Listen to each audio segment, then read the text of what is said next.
네, 코로나와의 전쟁 끝나지 않았고요. 면역력을 계속 길러야 됩니다. 면역력에 이것만한 거 없죠. 환신 17가지 좋은 거 다 들어가 있습니다.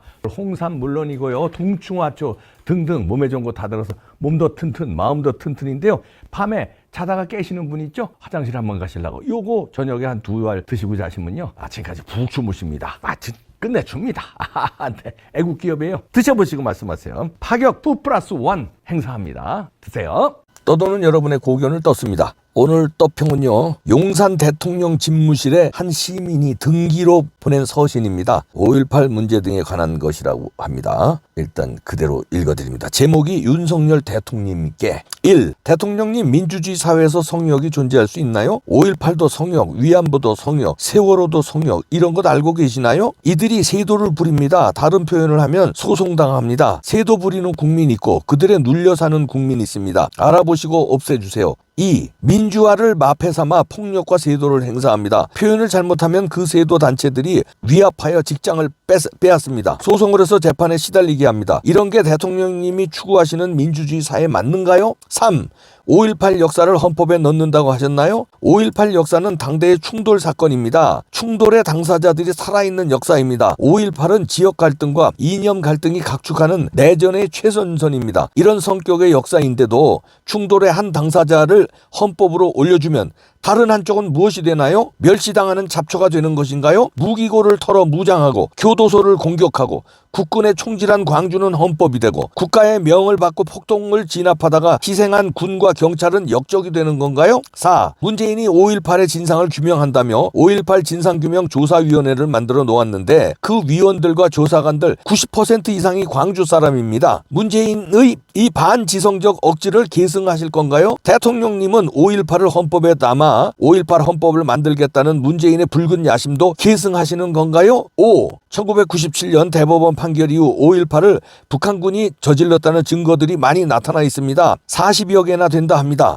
이를 수용하는 여론도 많이 확산돼 있는데 국가와 언론이 권력과 세도와 편견으로 차단해 왔습니다. 새로운 대통령님도 전 근대적인 이 기득권 세력에 편승하실 건가요? 6. 일부 헌법학자들의 말에 의하면 국사를 헌법에 넣는 것은 금기사항이라 하던데요. 5.18이 아무리 대통령의 소신이라 해도 그것은 어디까지나 대통령님 개인의 소신입니다. 개인의 소신을 헌법에 담는 것은 민주주의가 아니라 독선이 아닐까요? 5.18을 헌법에 담는다는 대통령님의 약속은 지켜져서는 안 되는 해로운 약속입니다. 국가를 먼저 생각해 주시기 바랍니다. 자유민주시민 땡땡땡 올림. 이렇게 해서 대통령 집무실로 편지를 등기로 보냈다고 합니다. 그걸 이제 SNS에 올린 걸 제가 떴는데요. 윤석열 대통령 잘하고 계신데 특히 외교안보 너무나 잘하고 계시죠.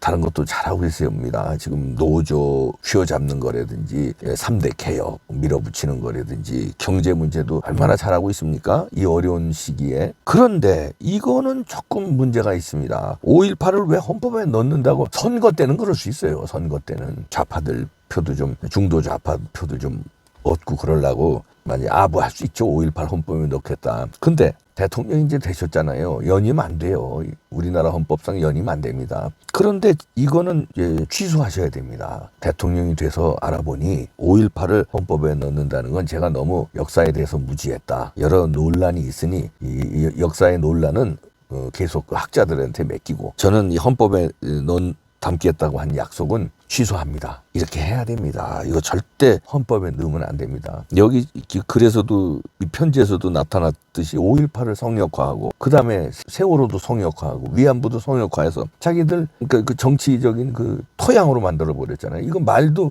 못 꺼내게 하고 다른 의견을 내면은 감옥에 집어넣고 지만원 박사 이것 때문에 감옥에 가 있지 않습니까? 이거 나중에 후대에서요 굉장한 평가를 받을 겁니다. 이 지만원 박사 감옥에 넣은 이 판결한 사람들 나중에 저 비판받을 겁니다. 아니 600명의 광수 다시 말해서 그 북한군이 광주에 침입했다는 그 지만원 박사의 주장이 설령 인원수가 좀 틀릴 수는 있어요. 북한군이 개입됐다는 그 정황 증거가 그렇게 많고 지만원 박사도 일목요연하게 또 책으로도 내놨고 그런데 그럼 그걸 반박할 증거를 대라 이거죠. 그럼 북한군이 아니면은 누가 무기고를 털었나? 누가 장갑차를 몰고 누가 교도소를 습격했는지, 순수한 대학생인지 아니면 셀러리맨인지 아니면 동네 아저씨인지, 누가 무기고를 털었는지. 그렇잖아요. 그걸 털 수가 있습니까? 교도소를 습격해요? 그때 그 교도소에 간첩이 있었다는 거 아닙니까? 그 교도소를 왜 습격해서 그걸 열어주려고 그러죠? 그게 민주화 운동이에요? 민주화 운동은 폭도들을, 그 다음에 범죄자들을 빵하는 게 민주화 운동입니까? 그러잖아요. 무기고 습격하는 게 민주화 운동이에요? 물론 희생자들, 순수한 희생자들 광주심이 많았죠. 그러나 그건 그거대로, 또 북한군이 개입됐는지 간첩들이 개입됐는지 그건 그거대로 냉철한 조사를 하고 역사가들이 이렇게도 주장하고 이렇게도 주장하는 건데, 이걸 헌법에 넣어서 끝내려고 그러면은 곤란하다 이런 얘기입니다. 윤석열 대통령 안 하실 걸로 믿는데, 혹시나 광주 눈치, 좌파들 눈치 보시느라 나는 우파의 대통령이 아니라 대한민국의 대통령이라는 어떤 그 책임감으로 이거에 말려들면요, 역사 후대에 큰 낭패를 봅니다. 대통령의 개인의 평가에도 큰 낭패를 보지만요, 대한민국 역사를 왜곡시키는 큰 낭패를 봐요. 그러니까 다른 10가지, 10,000가지 업적이 있어도 이거 하나로 치명타가 될 수 있습니다. 부디 자유민주시민의 이 편지처럼 윤석열 대통령이 5.18 헌법전문에 넣는다는 건 화끈하게 취소해 주시기 바랍니다. 그래야 윤석열 대통령도 역사에 평가받고요, 대한민국이 바로 섭니다. 부탁드립니다. 충성!